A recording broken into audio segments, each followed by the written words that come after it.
আরে TikToker celebrity Rajib ভাই না এটা? আরে টিকটকার ফকির রাজীব ভাই না? রাজীব ভাই কি থাকে সেলফি? রাজীব ভাই ক্যামেরা অন করতে একটা মুদ্রা করেন। রাজীব ভাই একটা অটোগ্রাফ দেন। এখানে সবাই সেলফি তুলেছে, তুমি সেলফি তুলো। এখানে সবাই কই পাইলেন, এখন তো মাত্র 6 জন।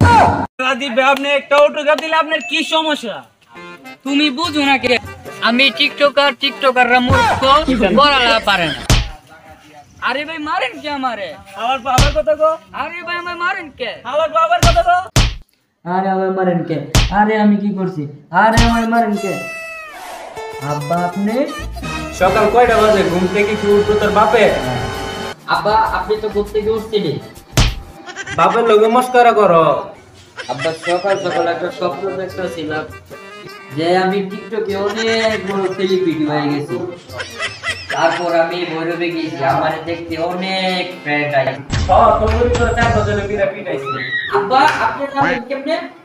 এইটা খবরে দেখলাম যে ভৈরব সেলিব্রিটি টিকটকার দেখতে ছোট মতো, নাম জানি দিছে কি পিংস। আব্বা পিংস শহীদুল? হ্যাঁ হ্যাঁ। কি হইছে? আমি তো তার বড় দেখতে মাইক কি করে? আরে তো সুন্দর বিছানা নেতা ভাইটা সুস্কে। আব্বা আমি একজন টিকটকার, আর বিছানা তো সাধারণ মানুষরা ঘুমায়, আমি যা করি সব ইউনিক। আর মায়ের কইছিলাম যে সম্মত তার পলিটি করে খাইতে নাই, আজকে দিনটা দেখতে হইতো না। তার জন্মের সময় ছেলেদের একটা মনোমালিন্য তারা জন্ম নিয়েছিল। আমার অনেক কথা বুঝছিল, তাতে আমার কোনো দুঃখ লাগেনি। যতটা দুঃখ লাগে তুই বড় টিকটক করাতে। আব্বা এত ডকুমেন্ট করে কথা বল। আব্বা টিকটকারদের বলে একটা ভবিষ্যৎ আছে, তুই হাতের দিকে তাকা। তুই বেশিয়া কই আব্বা কিছুই তো দাঁড়া না, অন্ধকার। এটা হলো টিকটকারদের ভবিষ্যৎ। আর এখনো তুই ঘুম থেকে উঠিস নাই কে? ওইটা কি করবো আব্বা, এখনো তো সকালই হয় না। দুপুর 12টা বাজে। আমার তো আবার তাড়াতাড়ি রেডি হয়ে যেতে কাজ আছে। তোর ইম্পর্টেন্ট কাজ তো আমি জানি, টিকটকে যা মুদ্রা করবি। কেন যে সময় মতো পোলিও টিকাটা দিলাম না, নাইতে আজকে পোলারা প্রতিবন্ধী হইতো। আমার টেস্ট কই? দেখ পেশ বাথরুমের ভিতরে।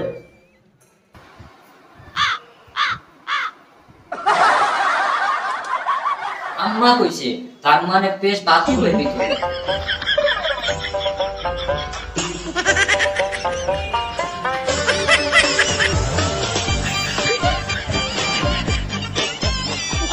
খারাপ না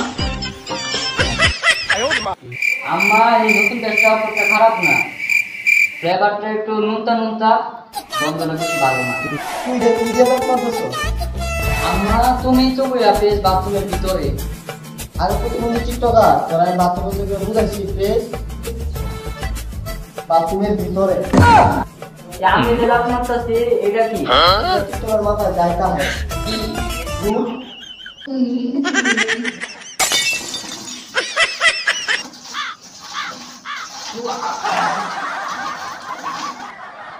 আম্মা তুমি আমার বুঝাই কইবা না? আমি তো ভুলেই গেছিলাম টিকটকার মাথায় যে কমন চেঞ্জ নাই। তাড়াতাড়ি তো টিকটকের কন্টেন্ট নিয়ে কোনো সময় রাত রেট তেল দিয়ে ওই আমার সঙ্গে আমার টিকটকের মতো চলো মেশিনে যাবে। আগে এবার তোরে রসুন আনতে পাঠাইছিলাম, চলো মেশিনে যায় 1 মাস পরে বাড়িতে ফিরছি।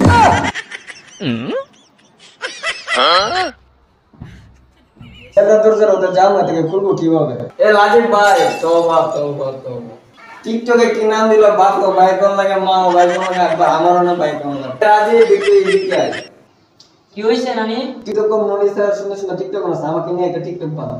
নানি তুমি আমার আজকে অনলাইনটা বুঝলা তো, মোবাইলটা ধরো আমি একটা ভিডিও বানাবো। তাম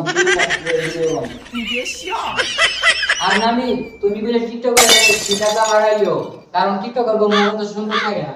ওরা টিকটকের তিনটা ছাড়া থাকে সুইপার মে, টিকটকের তিনটা লাগা সবাইলে ওই জায়গায় থাকে হচ্ছে মজা তওবা ওই কালি দিয়ে যাবে না স্টাইল কাট। কেন নানি ভিডিও তো শেষ হয় নাই? দরজা তো খুলে গেছে। মে তোর মনদার আমি সাইডে লাইরা আসি। কে কইছে টিকটকে এর কারণে না? ছোট কাজ হাতে কাজ সব টিকটকারের পারে। ওই পাশের বাড়ির পোলাটা আগাইতেছে না, কোনো ডাক্তার দিয়ে কাজ হইতেছে না। তুই যায় একটু দিয়া, তুই যায় টিকটকে ক্রিয়েশন দিয়া, যদি কাজ হইয়া যায়। নানি তুমি এটা কি কইতেছো? আমি এই ধরনের কাজ করব?